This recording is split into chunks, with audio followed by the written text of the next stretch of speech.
ito, Anjo, hindi natin pwede palampasin to kasi Siyempre. first match nila, best player of the match siya. Dapat this match, Yeah. siya ulit eh. Kaya lang, linabas siya ni Coach Jerry Yee. And yun nga, sinabi sa atin ni Chloan kanina na they're a deep team, so kailangan lahat palaruin. But even though she only played 2 sets, naka 13 points si Mitch Gamit. Ano ba sekreto, Mitch? At sobrang ganda ng pinapakita mo in your graduating season.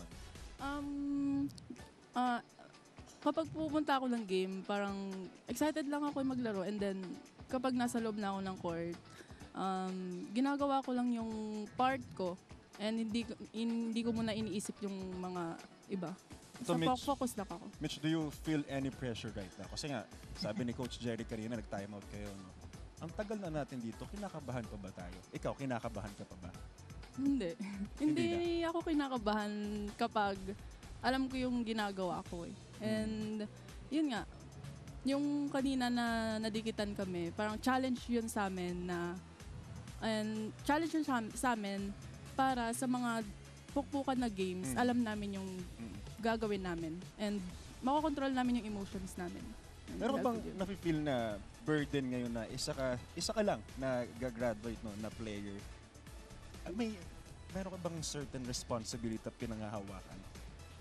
Feeling ko as ate lang nila na hindi naman ganun kabigat for me. And yun, gagawin ko lang yung part ko as nandito pa ako. Tuloy-tuloy lang. Anjo, gusto ko yung delivery mo nung first question mo eh. Yung, are you feeling any pressure right now?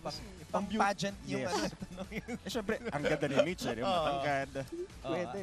It's hard to find the question para dito kay Mitch Gamit kasi na-interview na siya nila Martin sa panalo nila in the first game. So, ito na lang, yung character development mo, Mitch. Season 97, blonde hair, champion. Season 98, black hair, champion. Season 99, it's a mix of blonde hair and black hair. Champion na naman ba ang Benilde? Wait lang, gusto ko yung nabantayan mo yung buhok niya, bro. Hindi mo may-miss eh, kasi Oh, yeah. blonde eh, di ba? Yeah. Tas, syempre, inaabangan ko ano yung next, black. Ngayon, iba na naman, new look. O, di ba? Okay, what is the... Yeah. Story behind the color of your hair.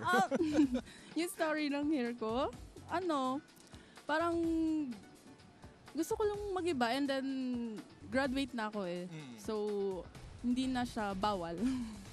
Dapat pag-graduate may may crown. Yeah.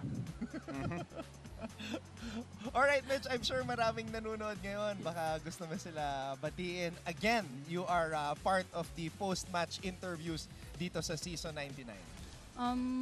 Thank you for the CSB community for keeping supporting us, and please do keep support us throughout this season. And hello to my family in Mindanao. Thank you for supporting Benilde.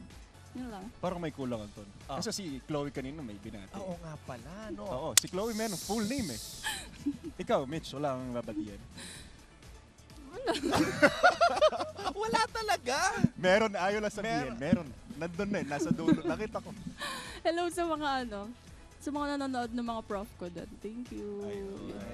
Yun naman pala. Yung prof Mga talaga. prof. Last chance, Mitch. What? There's still time. Anyway, marami pa to. Marami pang chances si Mitch. Sa ngayon, sige, warm up muna. Second time with the post-match interview. Mitch, maraming salamat Thank sa you. oras and see you in Thank the succeeding matches. Mitch Gamit, once again, our honorary best player of the game dahil naka 13 points siya para sa Benilde Within today. 2 sets. Yes, within 2 sets. Amazing. Let's stress that. Okay, let's go.